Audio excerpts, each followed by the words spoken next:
The Golden Knights skate in their first Winter Classic. We will have a preview of the game as VGK takes on the Seattle Kraken coming up ahead right here on Locked On Golden Knights. Your Locked On Golden Knights, your daily podcast on the Vegas Golden Knights, part of the Locked On Podcast Network. Your team every day.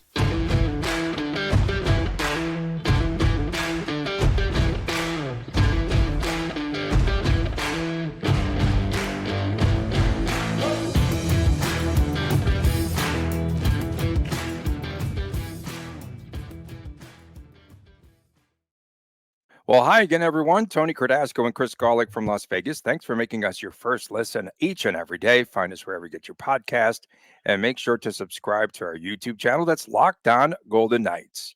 We are brought to you by FanDuel. And right now, new customers get $150 in bonus bets with any winning $5 moneyline bet. Go to FanDuel.com/lockedon. Chris, finally, it's here. We've been looking forward to this game for a while. VGK taking on the Seattle Kraken. They're not going to, they're at T-Mobile, but not Arena. They're going to be at T-Mobile Park, actually, in Seattle. And the game takes place starting at 12 o'clock noon. Coming up on New Year's Day, VGK tied for the most points in the Pacific Division, and the Seattle Kraken in fourth place in the division. And they endured an 8-game losing streak, which ended earlier in the month of December. What type of a matchup can we expect between these two teams? Bad ice. It's hard to tell what to expect coming into the game. I mean, it's weird. There's so many things that go into a Winter Classic. Coach Cassidy, one of the things that goes, Tony found bad ice. I'm here. Tony found bad ice. Dropped my phone. Nice, it's all good. So one of the things Coach Cassidy, I started fumbling things. I know. I didn't say William Karlsson though. Coach Cassidy did talk about one of the key differences is when you're on the road, your family isn't there. Well, your family is definitely going to be there for this game. So that certainly plays into a part of things. You have all the different production elements, all the things happening during the game, between the game and the intermission. And it really just comes down to, I think, whichever team is able to go from the glitz and the glam and the environment and being wide-eyed to shutting all that off and playing a hockey game. And whichever team can do that first will have a big advantage when it comes to determining the outcome of the game. So teams, traditionally, they have a huge entrance, right, where they come into the stadium there for the Winter Classic, and they dress up. So like at Fenway Park, one of the favorites for me, all-time best, was when they wore the flannel baseball uniforms going into Fenway. That was by far, I think, the coolest entrance. And I know that a lot of the media folks were trying to get answers out of the players this past week on what that entrance might look like. Do we have any idea? Paul Cotter, I think, inadvertently spilled the beans a little bit when he said it's not his first rodeo. Look at Cowboys. They're going to dress up like cowboys. Western wear. Okay, Western wear. Gotcha. A little different. So, all right, like the trench coats and the cowboy hat, maybe kind of like gunslingers. That type of thing. That's kind of cool. So my guess is and it wasn't even Paul Cotter, I think, that leaked it. I think it's the videos, the hype things like Zach Whitecloud's look and stuff like that. And on the other side, I think you see like the fisherman look from the Kraken and stuff like that with the big, I don't know how to even explain it, the weird hats and the big rubber boots and stuff like that walking in. So that's where I'm setting the line for both teams. Who knows? Maybe there's something completely, we don't expect, but I'll take the fisherman look against the old school cowboy Western gunslinger stuff going on there. There were a ton of photo ops on Sunday as we saw the families, as you mentioned, out on the ice with the players, and it just became like a family affair out there. I thought it was pretty cool. The only thing that I have that could reference something like that was when they played that outdoor game at Caesar's Palace. And the day before, we went out on the ice. We could have used those high boots because it was nothing but slush. But yeah, when the Rangers played the Kings here back in the early 90s at Caesar's Palace. But it is a cool thing to be able to go out on the ice and to enjoy it as well with your family. I got some remorse going. I mean, we had the You wanted to family go. trip. Oh You yeah, we wanted had to the go. family trip, and I was watching all the other media members actually last night on the ice, getting to skate out there and do their Yeah, I wasn't. thing. And Yeah, why are they out there? Okay, yeah, that's a tradition. I know it's Media a always tradition. gets their time out there, but it would have been really nice to get out there for this, but unfortunately, life and duty and family called. So And money, that's it that, and costs a that's lot. where that. Yeah, exactly. That's It where you drew the wasn't even the line. cost. It was for me. It's more of not the cost of going, but the cost of leaving Getting my home. work for a couple of days. Oh yeah. That's I think where the compounding part of it. So for the Seattle Kraken, it's been disappointing, as we mentioned, and this happens every year. I think that where Philip Grubauer gets hurt, and so now Joey Decord will be the starting goaltender. He of like his save percentage as of a couple of days ago, before the Philly game, was 9.44. I think he's 5-1-2 now, I believe, with his record, and he's done a great job. They did defeat the Flyers in OT their last time out, so rigged that they played a game on Friday, whereas VGK played a Thursday night game, and they won in overtime 2-1. Jaden Schwartz is out. Andre Burakovsky is also, shut up, Tony, first time of the new year. Andre Burakovsky is also out for the Seattle Kraken.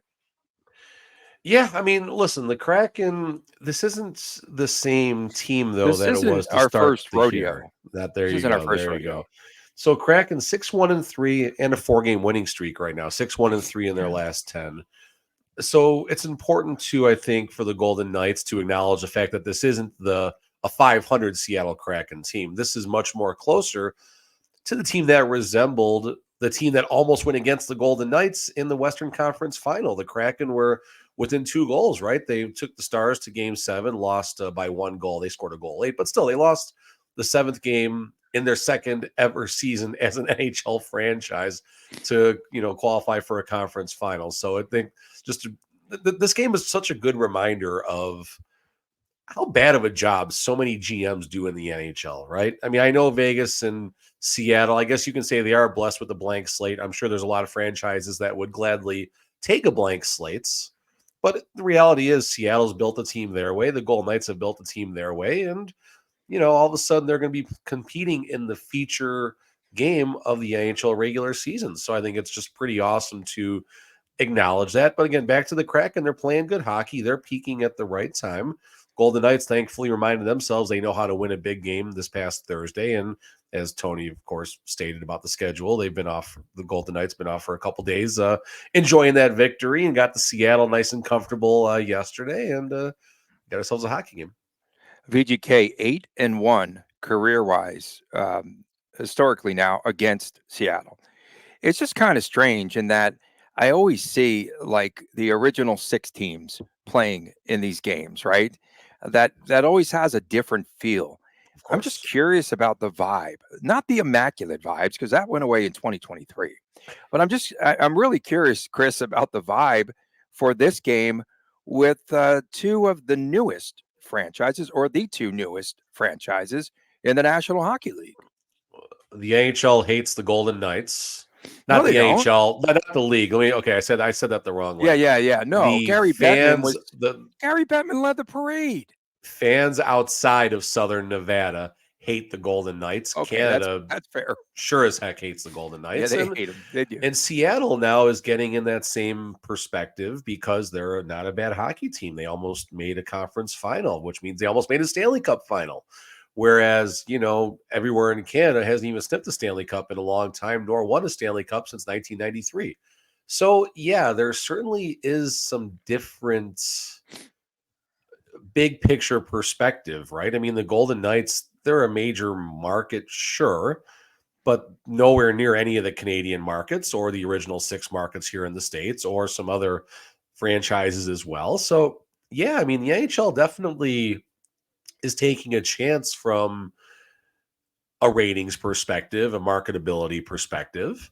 But in the same token, maybe it's also showcasing to some potential cities because the NHL still wants to expand. For whatever reason, Atlanta is coming back being tossed around like a possibility. I don't understand that, They but do have a good hockey base there. I was there. I told you the ECHL arena within the last yeah, 3 they weeks. lost 2 franchises, bro. Like I'm over it. You Yeah, lost the Flames, you lost the Thrashers. Like the go home, you're Thrashers. done. With like Yeah. two posts and you're out. I mean, I don't know what to say. Okay, but I wonder if it were management or ownership or what have you. Sure, and that's totally fair. Totally fair. LT, that kit looks like he should be playing for the Nashville Predators. Okay, it's all gold, right? Did you see his goalie kit? Oh, It's okay. all Talk about gold. the kid. Talk about the kid. I said Talking about kit, the kid. right? No, I thought you were about to like. I bash wasn't him for talking about the something. caboodle. I'm just talking about the kit. No, I like his kid. I mean, and this was pretty cool. So the Steve Marsh shared a link, AHL YouTube link, whatever it was, where you could watch the Golden Knights practice live today. Oh, cool. And for a second, were their families still on the ice as they were families practicing? were on the glass. Families on the glass Oh, watching. they're on the glass. Okay. But so my point is, I turned it on. There's Aiden Hill on the ice in full uniform. But then him, Shea Theodore, Hey, Ben was Hutton, there, right? they're all there. But they all skate off. They skate on the ice for a second, like a little warm up skate around, and then all the injured players like skate off, like in the penalty box or something. Unfortunately. Okay. Wow, that's interesting. Well, Yeah, we could Will see Carrier looks players like in he's the going to box. draw in though. Will Carrier, there were 4 players, Okay. but looks like Carrier is going to draw back into this game. Practiced Saturday City Nationals, Sunday with the team on the ice in Seattle. So Carrier should draw in. If I had to make an assumption, Dorofeev is going to draw out. I don't know if that's the right decision, but knowing Coach Cassidy, that's probably what he's going to do. Okay, and Ben Hutton, you think might be out for a while. So yeah, it's finally out there in a sense. The Golden Knights, they showed their entrance in the back of house in T-Mobile Park, and Who you was saw leading Hutton, the charge? When the made man at the Kelly front. McCrimmon and McPhee were in the front. That's pretty good. They were in the front. And then someone wanted to stir the pot and say, "Where's Coach Cassidy? Why is he not out there?" Like, stop it, dude. But he is the forgotten man with those guys. Or I maybe, swear. okay, fine. Okay, you said you want to keep it a 30-minute show, so yeah. Okay. But you saw Ben Hutton; he had a sling, like the sling, whatever going on here. So Splint. That's not good. But where's Goldie? Where's Goldie? That's what you How were come asking? Goldie didn't make the trip? How come Goldie might have frozen? So the roof is not on fire, but the roof, is it going to be open or closed? It's not an indoor game; it's an outdoor game. I mean, I think if it starts raining, closed. Was it closed today? Was it? I think it was open. So I'm pretty sure it was open today for practice. But yesterday I saw a lot of photos where it was closed. So yeah, there's some concerns right now. Watching the press conference, watching some of the players talking, puck was sticking, and the puck sticks on the ice when there's extra condensation out there. What causes that condensation? How does this affect the total? Under. Long story short. Okay. But there could be a couple things that could have caused the ice to be a little sticky, I guess the easiest way to say Velcro. Velcro probably number one, right? Yeah, Velcro, probably not, but sure. Probably depending on how fast the players got on the ice after the ice was first zambonied could be the first thing. You never like when we're doing beer league and stuff like that or youth hockey, the second the zam gets on the ice, the kids are out there, there's pucks out there, and the pucks just you can give the puck everything you got, and it just stops when it finds a puddle. So that could have been the first thing. Second thing, the weather, could play a factor. But I think it's a little cooler in Seattle. So I think it's actually cooler in Seattle than the interior temperature of a hockey arena, which is right around 52, 54 degrees. Yeah. I think it's a little colder than that. Chilly. Yeah. There could be some humidity because the roof has been opened a lot. So, there could be some conditions. And Alec Martinez had an interesting perspective as well. He called the ice hollow because there's nothing underneath it. I don't know what that means. I'll be completely honest. I don't know what that means, but he called the ice hollow and felt it was a little bit of a difference. He was moving a little bit differently. Coach Cassidy referenced the fact with the puck sticking, players might play with their heads down a little bit more, could lead to some physicality where someone has their head down and just gets, blown the heck up. So yeah, that's pretty much the notes from the locker room, I guess, in Cassidy. Coming up next, does VGK have an advantage on the big stage? Our Chris Golick believes so. We'll talk about this when we return right here on Locked On Golden Knights. Which is still brought to you by FanDuel. It's brought to you by FanDuel. Yes. Okay. I, Thank I, you. I never took it down. Okay. Thanks for leaving that up there. And thank you for reminding me. And thank you for making this your first listen. As the weather gets colder, the NFL offers to stay hot with FanDuel, right? So right now, new customers get $150 in bonus bets with any winning $5 money line bet. That's $150 if your team wins. And if you've been thinking about joining FanDuel, it's a good time to do so as the playoffs are on the horizon. The Raiders won't be there. The app is so easy to use. There's a wide range of betting options, including a lot of good things like the point spreads and the player props, the totals, and much, much more. So visit fanduel.com/lockedon and kick off the NFL season. FanDuel, the official partner of the National Football League. Welcome back to Locked On Golden Knights. Can you put that FanDuel ad back out there for me? Okay. Tony Cardasco, Chris Golick from Las Vegas. Thanks for making us your first listen, as always. And thank you so much for all of your attention to our podcast. We're going to wind up this year because we're recording this on Sunday with over 169,000 downloads, which is just mind blowing for both of us. So we appreciate everyone that downloads this. And the cool thing is about 1/3 of the people that download the podcast are what they call unique listeners, right? So those people are listening to our show for the first time. So shout outs again to Golden Knight fans, but also fans around the National Hockey League who really want to know the insight on how rigged this schedule really is. We have 30,000 You didn't know I hours was of, going there. Oh, I knew you was coming up. So we have 30,000 hours of watch time on YouTube. That's a lot. Jeez, that's a lot to watch these two guys right here. Give Christopher some love. Maybe Chris is bringing them in. Chris is bringing in a ton of those, about 25,000 for sure. So VGK, you believe, has the advantage on the big stage. A couple of when you posted that and sent that and texted that to me today, I was like, okay, they do have an advantage, 8-1, I think, in the series.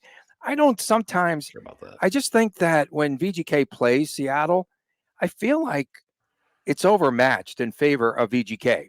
I feel like they just have a decisive advantage over the Kraken. That's just my impression when they play. And I'm by no stretch a VGK homer, right? We know that.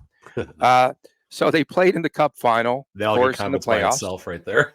Yeah, so that definitely gives you the credibility. And they've already played outdoors in Lake Tahoe, most of the VGK players.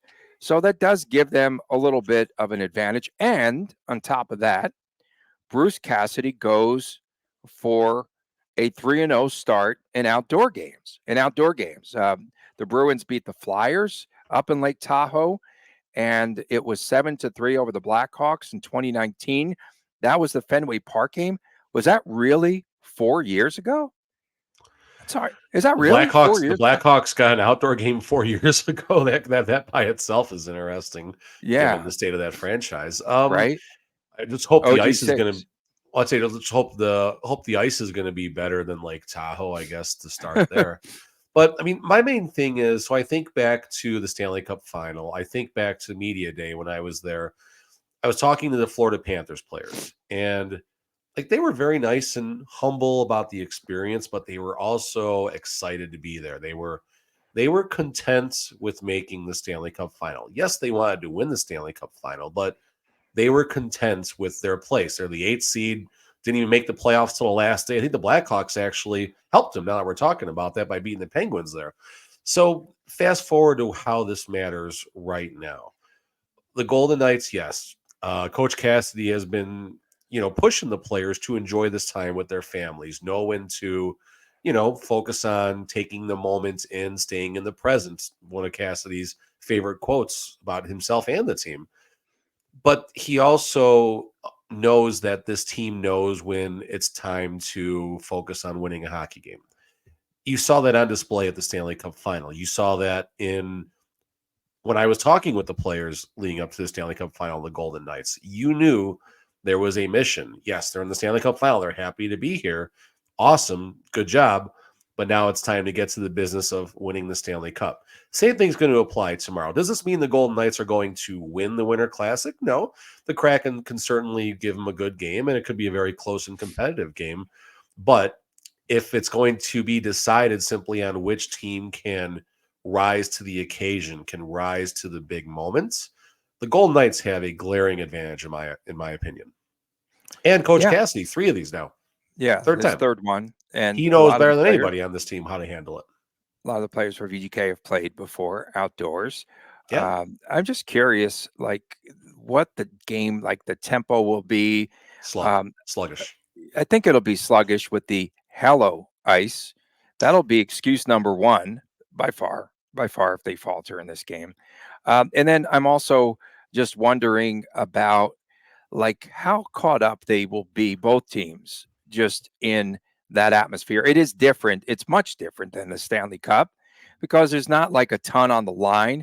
It's a fun atmosphere. They want to put on a show for the national television audience. I told you, like, I just don't, I am not a fan of just the way that the game is broadcast, right? Because, and again, the rink is set far back. The only people on the ice you said are probably the families, maybe, perhaps. And you're just away from the action. Although they'll probably pull fans away from the glass there so that fans around the stadium can see it, right? So Coach Cassidy, twice now, he's talked about that. Actually, he talked about it Saturday at City National, and then Sunday after the teams practiced. I know him pretty well, though, now, I guess, huh? If I'm apparently saying things like that. So Cassie did mention that, players are used to having, that enclosed environment with players right on top of you, pounding on the glass and everything.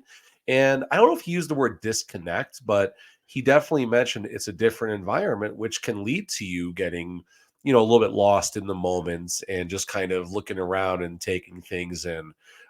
Mentioned the sight lines are strange once the puck is elevated. Coach Cassidy did mention that the center ice logo is dark, and there's a good potential that passes might get lost between, the darkness and the cloudiness of a December, January. Now, I guess a January afternoon in Seattle when it's cloudy and weird outside and everything. So, and again, it's the same for both teams, though.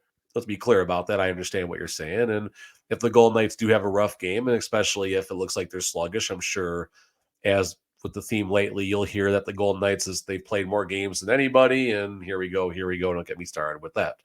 Right. But the Golden Knights, like I said, I mean, if they can get their focus, if they can not worry as much about the lights and everything, they're going to be just fine.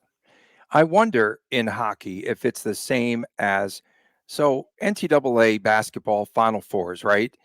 When they play in those big stadiums, as opposed to the smaller arenas, Yep. They have a lot of issues with depth perception.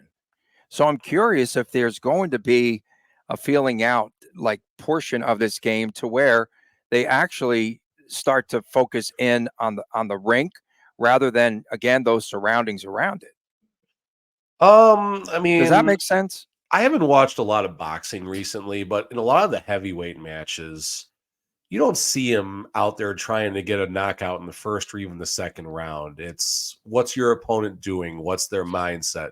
What's their style? Yes, you're going to throw some punches, and if you can get a knockout blow in the first or second round, you go for it. But, in the end of George Foreman's career, he wasn't knocking a lot of people out. He was winning a lot of decisions, and by that very nature. So, yeah, I can see the early part of the game, a lot of dump and chase, a lot of just taking what you have, a lot of trying to make sure the puck is actually going to move on the ice, so it's going to be under in the first period, and maybe in that first 10-minute bet, no goals scored might be a good, or now 10 minutes and 30 seconds in some of the local houses here, but that might be something to take a look at. Okay, coming up next, we have our locks of the night and our predictions for the big game. We'll be back with more right after this on Locked On Golden Knights. Welcome back on Locked On Golden Knights. Tony Cardasco, Chris Golick from Las Vegas. Thanks for making us your first listen each and every day.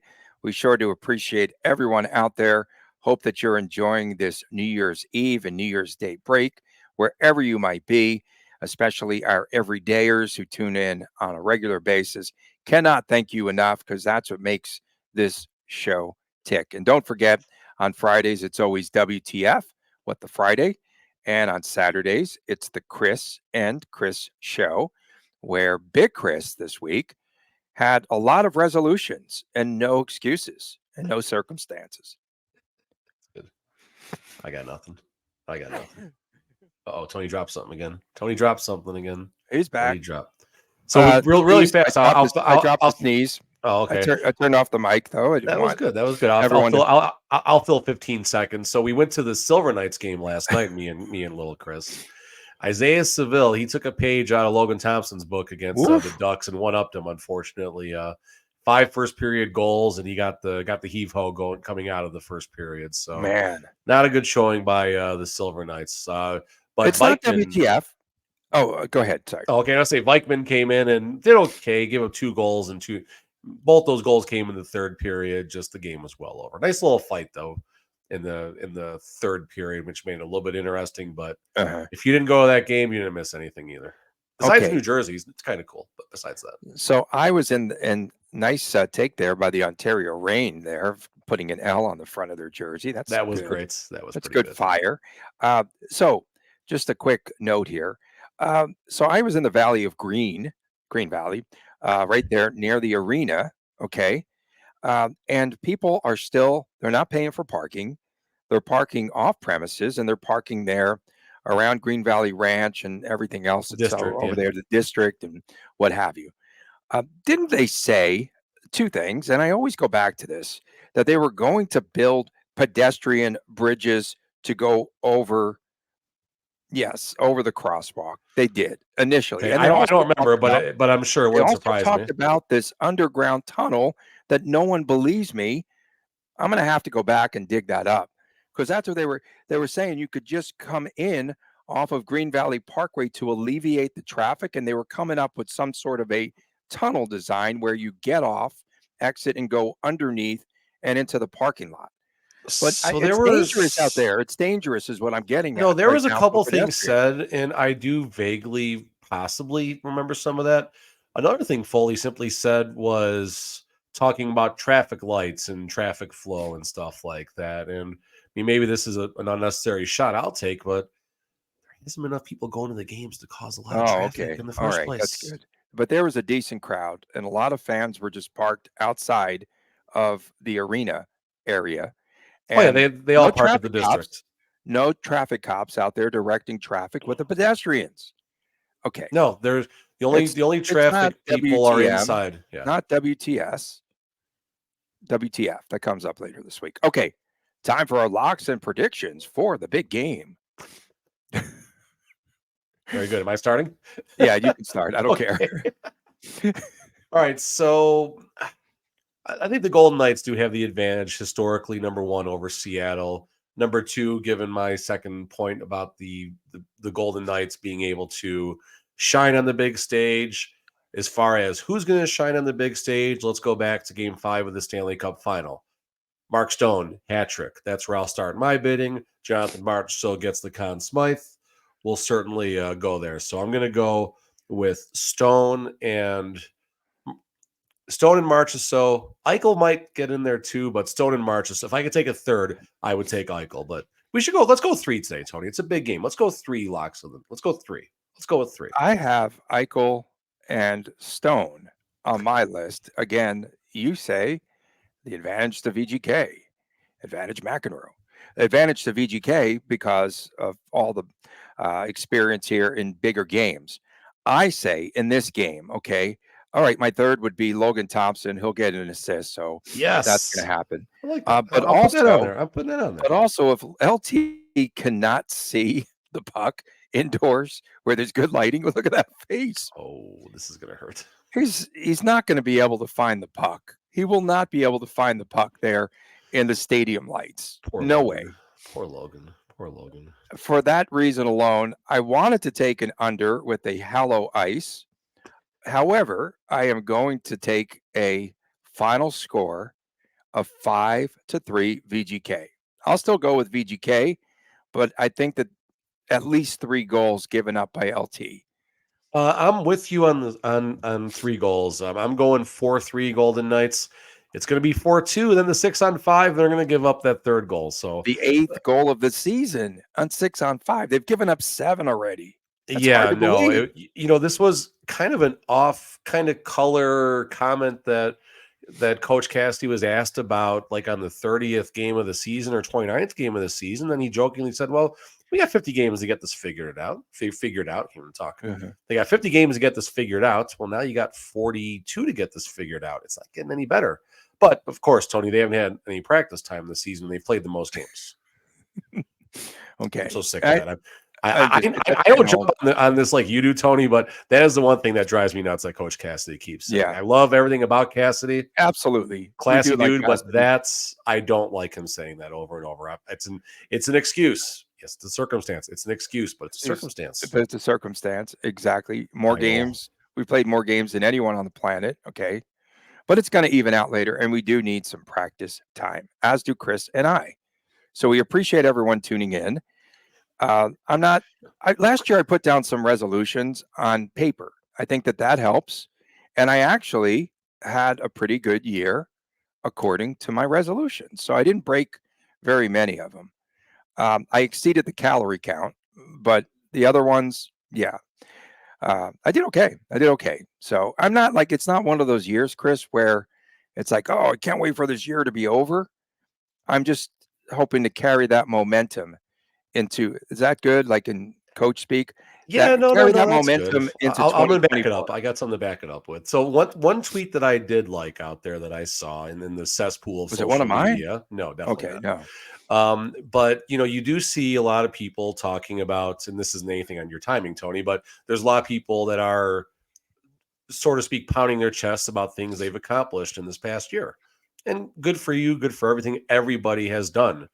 But simply surviving the year and getting out of the year can be good too, no matter what everyone's circumstances are. So there you go. All right.